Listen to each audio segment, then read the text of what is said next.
Halo, selamat siang pemirsa. Senang sekali kini Newsline kembali hadir. Tentunya kita akan menghadirkan beragam informasi, termasuk juga informasi trending topik yang akan kita hadirkan untuk Anda semua dan kita bahas dalam Newsline kali ini di 11 September 2023. Ya, Newsline dapat Anda saksikan secara live di televisi maupun di platform streaming dan akun media sosial Metro TV. Tentunya, di Instagram halo kita sapa-sapa semua. dulu teman-teman Instagram. Hai, selamat siang. Gimana kabarnya? Semoga selalu sehat ya. Nah, nanti kita juga akan mengajak teman-teman di Instagram semua untuk join bareng kita karena kita akan membahas ada beberapa tema yang akan kita bahas ya Naila ya. Betul, ada sejumlah tema yang tentunya menjadi trending dan hangat diperbincangkan warganet.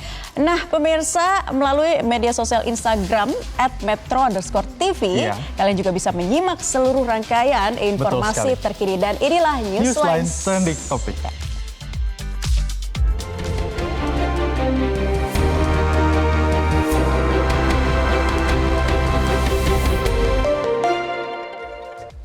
Nah, terima kasih sudah bergabung bersama kita juga di Instagram. Sudah ada beberapa orang yang Naila ya. Seperti tadi kita bilang di News Trending Topic, kita pasti akan membawakan sejumlah hal yang menjadi tren belakangan di tengah masyarakat ya, dan juga viral di media sosial. Yang pertama ada apa Naila? Nah, trending satu ini terkait sejumlah mobil yang terlibat kecelakaan beruntun nih di Jalan Tol Layang Muhammad bin Zayed atau MBZ, Kabupaten Bekasi, Jawa Barat. Dari arah Jakarta menuju Cikampek ya. Benar sekali. Nah, pelaku merupakan sudah dikonfirmasi anggota TNI. Nah, kira-kira ini gimana menurut kalian semua? Karena kan memang kejadiannya begitu cepat sekali pada saat itu hari Sabtu masih subuh-subuh sekitar pukul 0:5:30 waktu Indonesia bagian Barat, dan juga ada 7 kendaraan yang terlibat dari kecelakaan beruntun ini. Nah, itu bisa lihat juga di layar televisi Anda pemirsa, ini bagaimana kira-kira suasana pada saat itu masih pagi hari sudah ada kecelakaan, sehingga ini juga cukup ramai di media sosial. Kenapa ramai? Karena ternyata pada saat kejadian itu salah satu alasannya adalah si pengendara yang diduga TNI ini mencoba untuk putar balik, padahal itu sudah di atas jalan tol layang loh. Ya, ini kan sangat membahayakan. Jelas dari aturannya saja sudah tidak boleh. Namun kenapa masih dilakukan hal ini? Akhirnya merugikan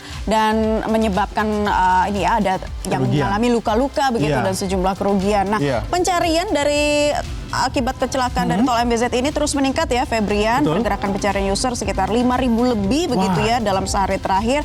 Dan topik yang paling banyak dicari adalah MBZ lawan arah kecelakaan MBZ TNI. Nah, gimana nih? Kita juga nanti akan membuka polling ya untuk teman-teman, tanggapannya seperti apa nih kalau misalnya Anda melihat terjadinya kecelakaan beruntun di tol. Apa yang harus dilakukan ya? Iya, apalagi kalau misalnya kita lihat case-nya di tol MBZ ini juga sebenarnya sedikit tricky ya, karena dia walaupun dia tol cukup panjang sekali, sepanjang sekitar kurang lebih 36 km. Jadi kalau misalnya udah naik, ya jangan putar balik. Harus keluar dulu dari tol layangnya, baru bisa putar balik keluar exit tol ke arah baliknya pemirsa ya. Iya, seharusnya itu sudah tidak perlu dijelaskan dan jelas-jelas melanggar aturan. Tapi kenapa bisa terjadi hal seperti ini? Dan sangat disayangkan. Jadi pelajaran buat kita semua. Betul, dan nanti kabar update-nya masih akan kita tunggu ya. Betul sekali. Nah, selanjutnya yang menjadi trending topik juga ini berkaitan dengan ada salah satu bakal calon presiden ya yang tampil di salah satu tayangan azan di televisi swasta. Nah ini ya pemirsa, bakal calon presiden dari PD Perjuangan Ganjar Pranowo muncul dalam tayangan azan maghrib sebuah stasiun TV swasta. Dalam tayangan azan itu terlihat Ganjar menyambut jemaah yang datang ke masjid begitu ya. Kemudian Ganjar mengenakan baju koko putih, sarung bermotif batik dan juga peci hitam. Betul sekali, dan kita juga bisa lihat dalam video tayangan ini Anda juga bisa pemirsa bahwa ini dia sedang mengambil air wudhu, membersihkan muka, dan juga menjadi salah satu jemaah yang sholat ya. Karena tayangan ini sudah tayang secara nasional, akhirnya pun warganet secara nasional juga kompak ikut berkomentar melalui media sosialnya masing-masing. Betul, ini menjadi perbincangan dan ramai ya. Ternyata karena sejumlah pihak beranggapan bahwa kemunculan Ganjar dalam siaran azan itu mengarah kepada politik identitas nih, dan terkait kampanye Pilpres. Kendati demikian, PDIP selaku partai politik pengusung Ganjar sudah menyatakan argumennya soal itu. Iya, tentunya ya. Kita juga akan lihat ini ada beberapa warganet yang berkomentar di platform X ya, di sebelah sini dia. Nah, itu ada beberapa contohnya. Ada Yemina katanya orang kalau mau siap-siap ngambil wudhu, lengan baju dinaikkan dulu Pak, yang ada basah kena air. Tuh dari warganet ya. Itu dari warganet. Itu, ya. Silakan Febrian dibacakan lagi. Ada lagi itu Khairul Amam katanya gini amat pencitraannya buat gait suara orang muslim. Tapi ya apapun itu, ada pelanggaran atau tidak itu menjadi wewenang bagi yang mempunyai peraturan ya. Betul. Untuk ada pelanggaran atau tidak di sana. Nah, sementara itu KPI ini mengaku sudah menyurati nih stasiun televisi yang menayangkan scene-nya Ganjar Ganjar Pranowo dan Komisioner KPI bidang pengawasan menyampaikan bahwa surat telah dikirimkan dan tinggal menunggu respon lanjutan dari stasiun televisi tersebut. Tentunya ya, bahkan bukan hanya dari KPI saja, Bawaslu juga ini mengatakan bahwa nanti akan mengkaji apakah benar-benar ada unsur politis di balik dari munculnya bakal calon presiden tersebut dalam sebuah tayangan azan di salah satu televisi swasta. Kalian setuju atau enggak nih muncul ada baca pres di azan, gimana? Komen. Boleh. Kalau kalian setuju nggak? Gimana nih? Kayaknya sudah semakin siang, sudah semakin panas nih ya. Komen-komennya para netizen. Oke, kita ke trending berikutnya. Karena hari ini, tanggal berapa yo? Tanggal 11 September 2023, spesial sekali buat dunia penyiaran Indonesia karena kita sedang memperingati Hari Radio Nasional. Selamat Hari Radio Nasional yang cikal bakalnya dari berdirinya Radio Republik Indonesia atau RRI pada 78 tahun silam. Sudah lama ya, 78 tahun. Sudah lama, berarti ini sama dengan usia Indonesia ya. Dan kalau misalnya kita lihat lagi ke belakang, flashback ke belakang, sebenarnya ini juga tidak dekat kaitannya dengan kemerdekaan kita. Karena waktu kita merdeka pun sebenarnya diumumkan pertama kalinya melalui radio juga, Nela. Jadi peran radio itu penting sekali buat kita. Jadi pada 1945 ya, jadi sudah seumuran bangsa Indonesia nih. Nah, pertama kali RRI didirikan pada 1 bulan usai diberhentikannya siaran radio Hosokyoku Jepang pada 19 Agustus 1945.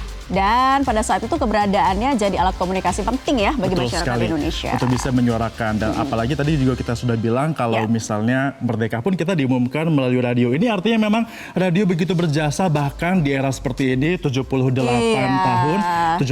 tahun radio masih eksis sampai dengan sekarang. Bahkan Metro TV juga bersiaran ya Naila ya. Bisa Anda lihat pemirsa kalau yang lagi nonton televisi di layar kaca nih Anda bisa lihat ini sepertinya salah satu teman kita nih ya yang lagi siaran di MG Radio Network.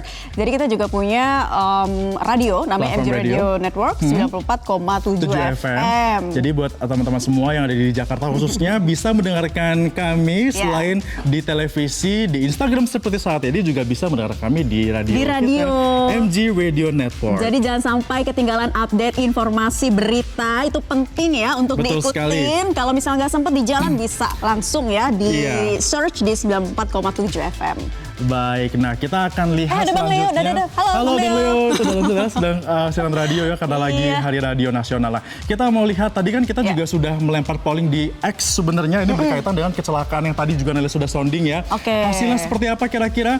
Kita akan lihat bagaimana warganet menyikapi dari adanya pelanggaran arus lalu lintas yang terjadi khususnya di jalan tol. Kenapa masih bisa ya sampai sekarangnya? Pollingnya adalah jika menemukan pelanggaran lalu lintas di jalan tol apa yang akan dilakukan? Bisa nggak itu lihat lah? Nah, coba ya. Silakanlah Febrian bacakan. Iya nih, yang untuk yang pertama pilihannya adalah tegur langsung. Tegur langsung ada 27% ya.